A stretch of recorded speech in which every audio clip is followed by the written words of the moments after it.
In this video, I really want to talk about two bass behaviors that I think can really help you to simplify your approach and be a little bit more efficient out there on the water, which can lead to catching more fish, to lead to just becoming a better angler. So in this video, we're going to talk about those two bass behaviors. Now, before we get into it, there are a couple things that I wanted to mention to you guys real quick. First thing, the Columbus Fishing Expo is happening February 7th, 8th, and 9th here in Columbus, Ohio. And I'm gonna be at that event for the entire 3 days. I'm actually gonna have a booth set up there for my fishing apparel business. So if you guys wanna just come on by, talk about fishing, I would love to get to meet a lot of you guys. I've been able to do this the last couple of years and it's been a really cool event. So I'm gonna leave some links down below. If you guys wanna purchase tickets ahead of time, feel free to do so. Also, I have an Icon bass boat that's right beside me right here that is actually for sale. It's actually been for sale for a little bit. A couple of guys have wanted to buy it, but no one has quite pulled the trigger. So if you're looking for a lightly used Icon bass boat, which I know it's a premium bass boat, but I think it only has 64 hours on the engine right now. So I'm gonna leave my email down below. And again, serious inquiries only when it comes to the bass boat. All right, let's talk a little bit about these bass behaviors. This is something that, like I said, these are both very simple to understand, but there are times as bass fishermen that we overcomplicate it, and if we just simplify things, it can just help us out there on the water, and I'll explain that a little bit further. Now, the first thing, bass love cover. Very simply put, bass love cover. Smallmouth, largemouth, spotted bass, they love cover.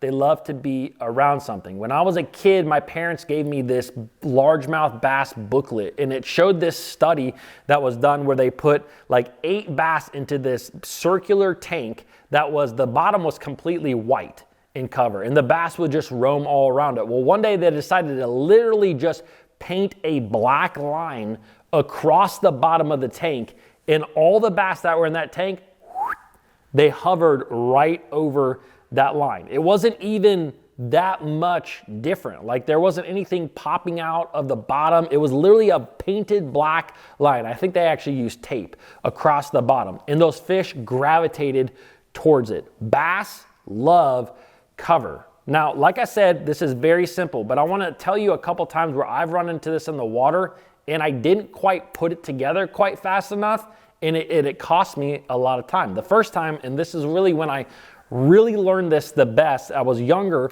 and I had just picked up a bass boat. I think it was like 16 years old, 17 years old.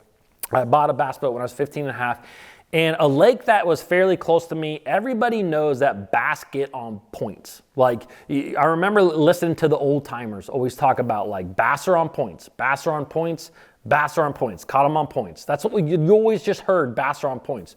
So I remember launching my boat, and this was the summertime on this particular lake, and I had looked at a topographical map beforehand, and I saw this one point that stuck pretty far out, and it dropped into deeper water, and I'm like, that's a good looking point to me. So I actually went up to the point, and my game plan was I was gonna pick up a topwater because it was summertime. The point was not that deep. It was only about 10 foot on the end of it. And I'm like, I'm gonna be able to go around this pretty quick with a topwater. And if there's any fish on there, I think I'll at least get one to come up there and hit that thing and blow up. So that was my idea. So lo and behold, pull up to this point. I go around it about halfway through fishing it towards the point of that, towards the very end of that point, I catch a fish. And I'm like, let's go. So I end up fishing all the way back down it, and I didn't catch anything else. So I went on to the next point, and I went all the way around it with my topwater, and I caught nothing. I went to the next point, all the way around it, I caught nothing. I went to the very next point, I went all the way around it, and I caught nothing. So at that point as a fisherman, I was starting to scratch my head and didn't really understand what was going on. So I decided to go back to that very first point that I had caught that bass on, and I actually started pretty much where I had put a waypoint where that fish was. I fired my topwater out there, and I caught a fish. And when I brought that fish in, it had a bunch of grass hanging off of its face. And I'm like, maybe there's a grass patch up there. lo and behold, I decided I fished around that area a little bit more, didn't catch any fish. I sat down and I graphed over that area, and sure enough, there was a small grass clump about the size of the front deck of my boat, just sitting there right where both of those fish had come. And so I'm like, I wonder if there was any other grass points on those other points that I fished.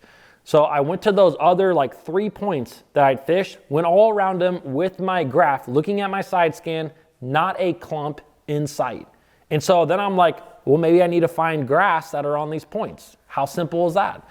Went to another point. I don't think I found any grass. Went to the next point, found a little grass patch. Very similar, kind of off the end of it. I marked it, and then I went and tried to find a couple more points because I don't like to fish things right away when you just graph over them. And I came back about 15 minutes later, and guess what? I fired over there and I caught a fish, right? Like sometimes it is as simple as finding the piece of cover that is in that area in order for you to catch a fish. Another really quick example that I want to give to you guys that I feel like we can run into all the time. I was on a lake and I was fishing. This was in South Carolina. I was fishing a lake that had a lot of docks around it. And anyways, I was catching fish here and there. And like after a minute, I realized that the like third fish I caught, I realized that there was a brush pile underneath that dock. And it was like the third or fourth fish I caught, I realized that that fish was on a ladder going into the dock. So every dock that I saw, basically I started to pick up that I would not catch a fish on that dock if there wasn't one of those stair step ladders going into the water that provided just that much more shade and cover, or a brush pile. And so what I started to do is I would just get out in front of these docks and I would idle down a row of docks, and I would mark the ones if they had any brush piles on them. And I would also like mentally make a note of where the ones that had those stair step docks onto them. And it made me a lot more efficient at going out there and finding fish. And real quick side note for you guys, if you are dock fishing and you come across a dock that has a fishing style boat, whether that's a bass boat, like a walleye type boat, if it's a fishing boat, those are the ones that are a lot more likely to have brush piles under them.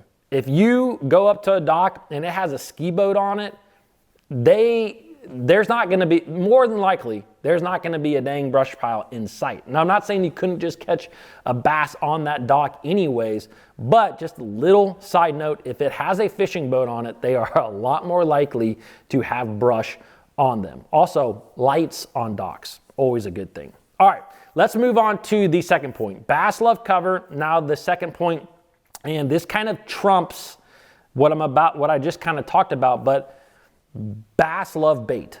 The whole point of like a bass's existence is basically to mate and eat bait. Like that's all it is. Like a bass's life revolves around food. And just so you guys know, bait trumps cover. Because sometimes you will get to these lakes that they have cover all over the place. Like there will be so much cover in this lake that it all looks good. And typically the best areas on those lakes are where you have more bait.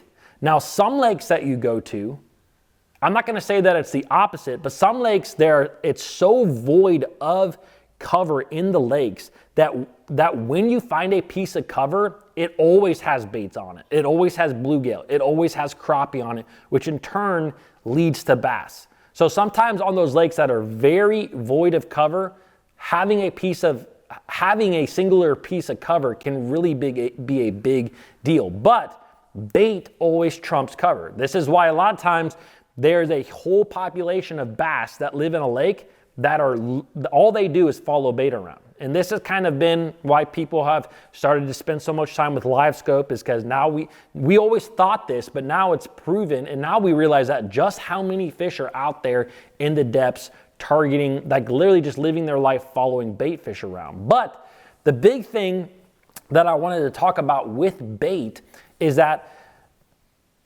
bass are opportunistic feeders, meaning that they'll eat about anything. But you know, a bird falls in the water, they might eat it. A little rabbit falls in the water, they might eat it. A snake goes slithering by, they might eat it. But there are bass, and I think that individual bass prefer certain baits. I think that there's just bass out there, for example, that love to eat bluegill.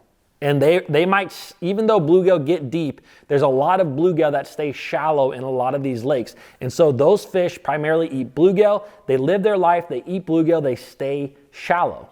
And then there's other lakes across the country or that have shad in them, and the bass maybe go out a little bit deeper because you have shad that tend to stay a little bit deeper. Ask anyone who has fished in a lake that has blueback herring in it. Ask how that has really changed the behavior of bass. Because I know that I fished several blueback herring lakes now, and it is crazy how much different those bass are in comparison to a lot of bass around the country. But the thing is that bass love bait, and what that bait does and what that bait is, a lot of times will dictate their behavior. And so the good thing about this is that this is why you can have anglers that go to a body of water and they attack it in a really different way, and they can both be successful. This is why you see guys like shallow water guys like, John Cox and Jason Christie, guys that can fish deep if they want to, but they prefer to be up shallow. These guys are targeting bluegill eater bass. They're targeting bass that are staying in shallow water a lot of times because there's good cover and bait in the area. And then you have guys that target other bass that are living their life in open water or living their life on structure. And so the big thing is, if you can put both of these things together on any lake, if you have good cover and there's bait in the area, it just comes down to guess and check. Because as Brandon Polinick, a professional bass fisherman, will tell you, the bass are where you find them. And I know that that's like a very stupid saying, but at the same time, what he's saying is that at times bass can be a little bit anywhere. You just have to have the right ingredients. And really the biggest ingredients, cover and bait. All right, guys, hope that you enjoyed this video. If you did, give it a thumbs up, and I will see you guys tomorrow.